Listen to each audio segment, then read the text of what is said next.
Okay, third time's a charm. I've already shut this thing. The second time I was filming, I accidentally shut it off with my finger, so I might retrieve that. Because, God,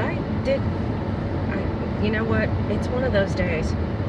But I went to the post office, I got my mail, I got a couple of things to unbox, and I will say the summer FabFitFun box came in, and it's a little smaller than normal, so that doesn't bode well. I mean, it could be okay. I don't know. But this is Mystery Monday on Wednesday. It's hot here. Okay, it's hot. I haven't been going anywhere, getting out. The ACs have been on full in the house just to keep us from cooking. I was like, I'm not even gonna try and film when it's like so noisy in the house. So yeah, and randomly my one black cat. Well, I've got two. I've got one that's black and white, and one that's black. But my solid black cat, for some reason, he has just been randomly leaping at me to cuddle, which is great because he's not the most cuddly type. But some reason he's just decided to do it, and it's like, this is nice. I don't understand why, but it's nice, so I guess don't knock it. But it's like, this is odd.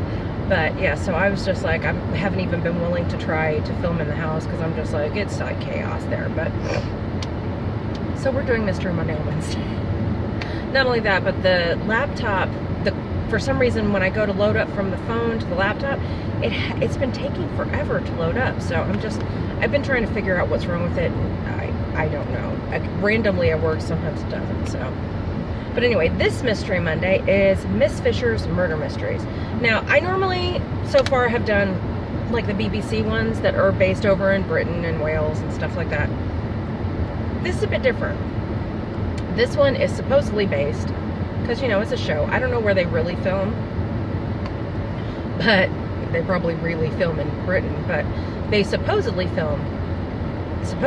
is based in Australia. So, I mean, the show itself is supposed to be, in Australia, and it involves Miss Fisher, and it's during from like no, you know what, I'm not going to fiddle with it. It's supposedly like back during like the Roaring 20s, like flappers and all that type thing, and back in the days when you went to your doctor to get a prescription for cocaine, which is, am I allowed to say that? It's part of the show. It's on the show. It's in the show. I will say that. Got a little piece of skin there.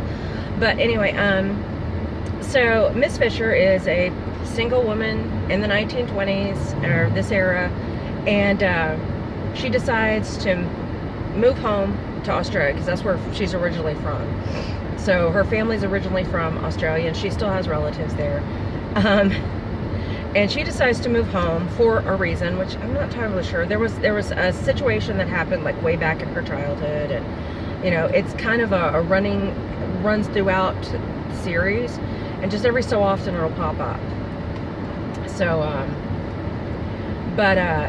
so she came home to deal with that, and in the process, she just decides that she wants to be a lady PI, which drives the local police crazy because she is always fiddling and getting involved in stuff, and she ends up with a maid who's afraid of phones. She's afraid of phones. She's afraid of electricity. So,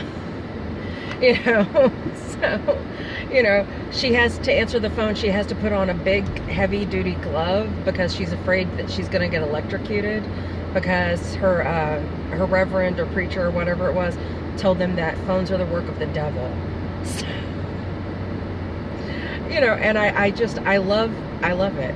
And it's more of a risque version. It makes you wonder what it was really like back in the 20s, because this is a more risque version because, I mean, she's very comfortable with her sexuality. I mean, it's a little bit of light. But yeah, she's very in touch with her sexuality. It doesn't show anything overtly sexual. Now it might be too much light. Random. But yeah, so it doesn't show anything overtly sexual, but it hints at it.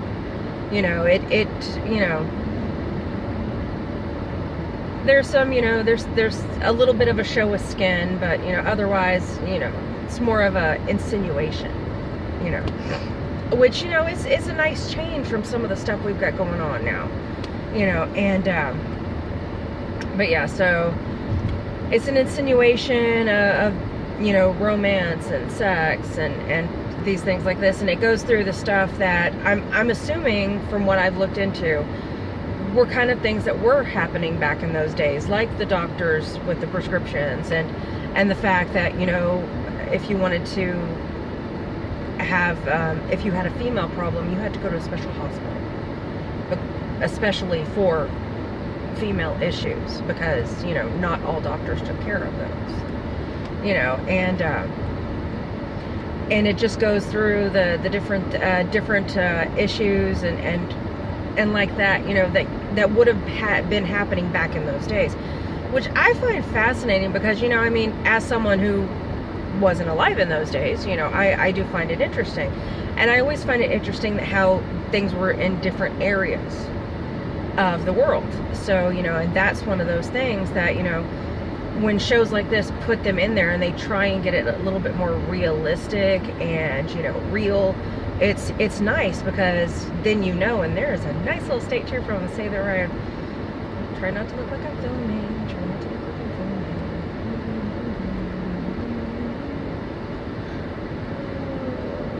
They're everywhere right now.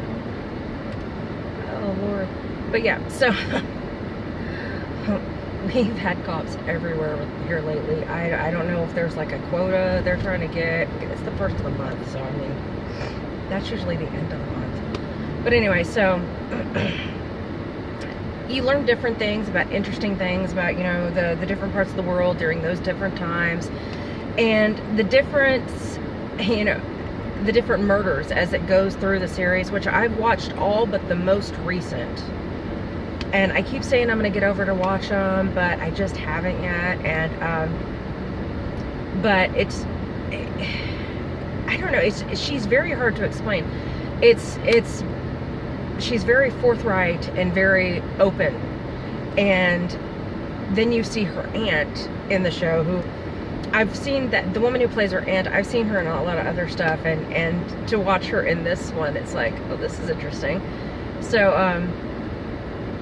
the aunt is like the exact opposite. She's prim and proper, and, you know, she believes in everything being done a certain way, especially if you're a lady, you know. And, you know, she doesn't believe in the outspoken, you know, very verbal, you know, the way that her niece is, you know. And it's like, it's interesting to watch the two of them next to each other, because it's like, oh, that's interesting. Oh, that's not the same. Oh, they changed the name on that. Oh, I never leave the house. Although I may be leaving the house because I just picked this up as a job application. Because, you know, I've been thinking about, this is a random thing. Why am I even bringing this up? That doesn't matter right now. That can wait. But I do love the Miss Fisher's Murder Mysteries. I guess I love the ones from way back in the day, because I think it kind of gives you more of a picture of what was going on back then. It tastes like the Dunkin' Donuts ones, but it smells like cupcakes. I don't know. It does. I don't understand that.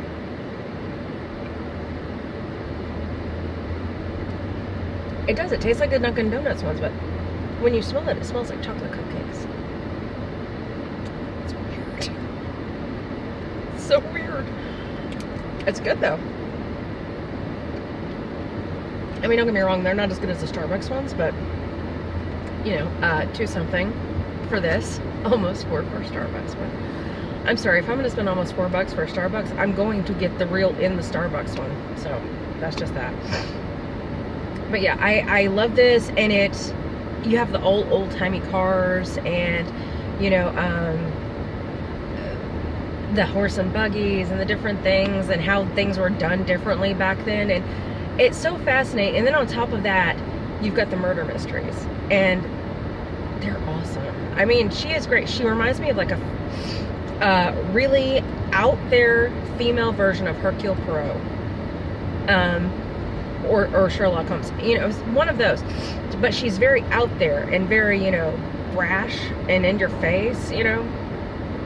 And so maybe like a mix of Hercule Poirot and Sherlock Holmes, only female version, you know. But and you can tell she's always thinking, you know, but she's trying to look pretty and pretend like she's not thinking, because she wants people to kind of like underestimate her, which I love, because it's like, you know, that's always the thing that, and it's still even today, a lot of times if you look a certain way, people automatically underestimate you, and that's kind of how they do with her. They think, oh, she's a woman, you know, she's, you know, aren't you so cute? And then she just, you know, solves it all, and it's like, see, there you go, gotcha. So yeah, so I love it, and it's always just kind of go, and she never sits still. You know, if that was her in real life, that person would have to be exhausted, you know. But anyway, and her best friend, which I think is great, her best friend is a female doctor who works at the women's hospital and who wanders around actually in a suit, you know, pants, jacket, you know, which back in those days, not real normal for a woman to wear a suit, but she actually wears what looks like a men's suit. And, you know,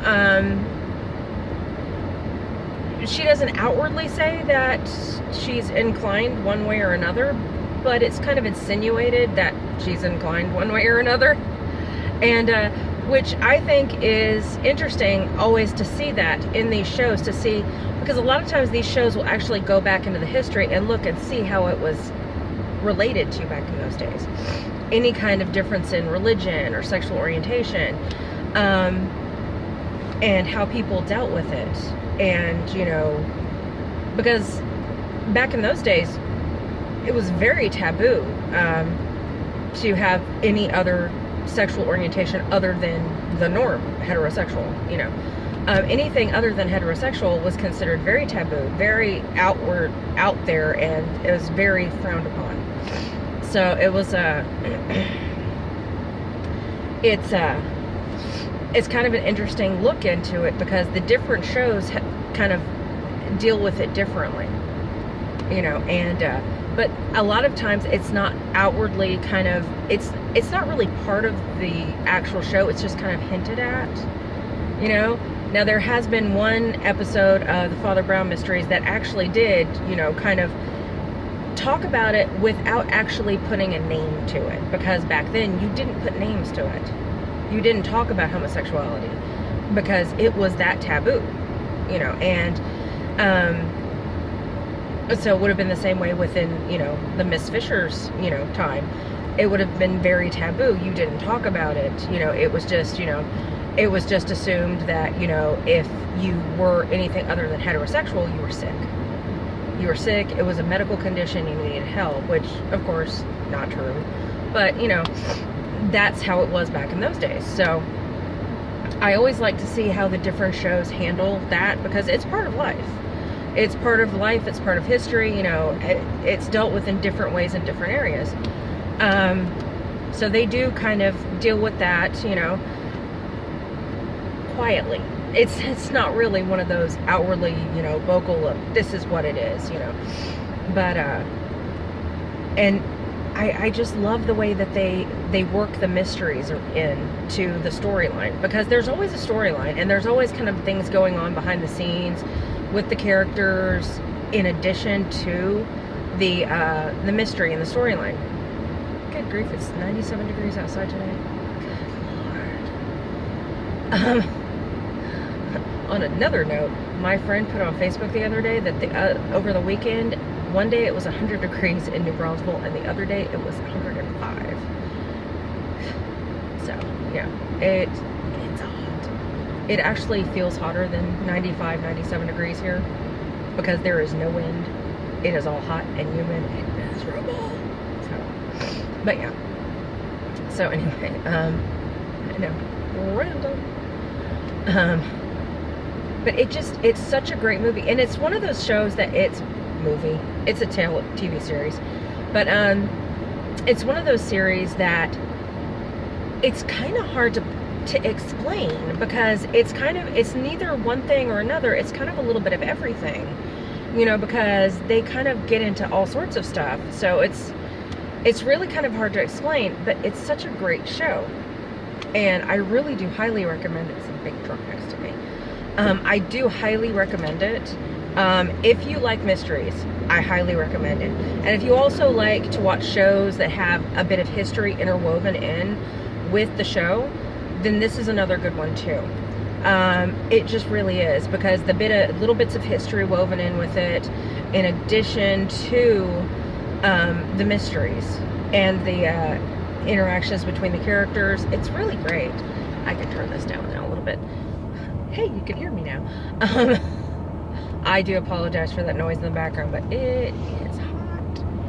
So yeah, couldn't really turn it all the way off or all the way down until it got cooled down.